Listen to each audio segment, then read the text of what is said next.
আসসালামু আলাইকুম এভরিওয়ান, কেমন আছেন সবাই? আশা করি প্রত্যেকে খুব ভালো আছো আর আমিও ভালো আছি। আর যেহেতু চাঁদ রাত সেজন্য আমার ওয়াইফ আমার হাতে মেহেন্দি পরিয়ে দিচ্ছিল।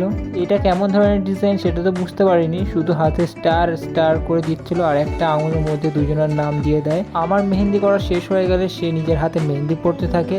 আমার হাতে মেহেন্দির ডিজাইনটা কেমন ছিল সেটা তো আমি বুঝতে পারিনি, বাট নিজের হাতে ডিজাইনটা খুবই সুন্দর করছিল সে। পুরো হাতে মেহেন্দি শেষ করার পর জিজ্ঞাসা করছিল মেহেন্দিটা কেমন হয়েছে।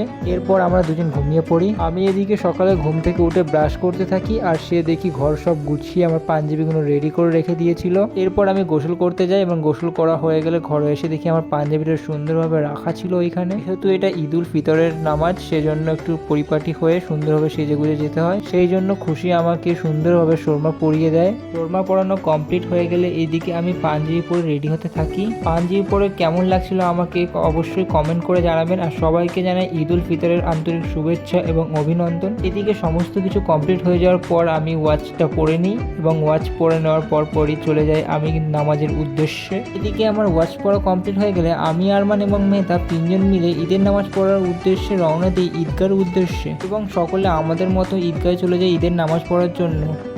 পরই আমরা সকলে ঈদগার মধ্যে পৌঁছে যাই। ঈদগার ভিতরে ঢুকে যাওয়ার পর দেখি অনেক মানুষ কাতারে কাতারে বসে আছে ঈদের নামাজ পড়ার জন্য।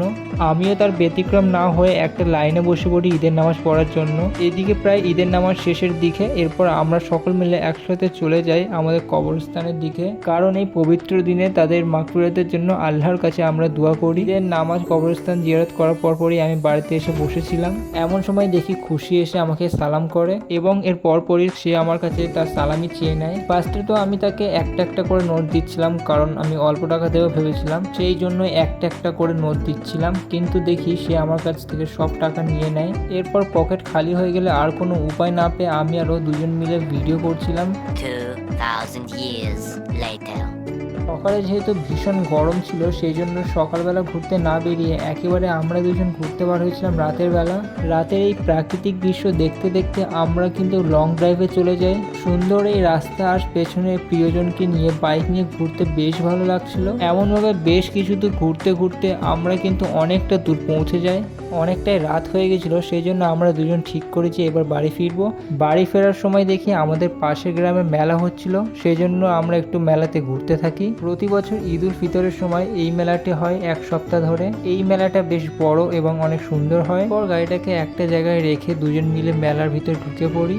এই মেলাতে ঢুকে দুজন মিলে ফুচকা খেতে থাকি। এর পরই আমরা দুজন আইসক্রিম খেয়ে নিই এবং আইসক্রিম খেতে খেতে ডিস্কো দেখছিলাম কেমন হবে সবাই চড়ছিল। আমার তো খুব ভয় লাগে। আর তোমরা যারা চ্যানেলটাকে সাবস্ক্রাইব করে দাও। দেখা হচ্ছে পরের ভিডিওতে। আল্লাহ হাফেজ।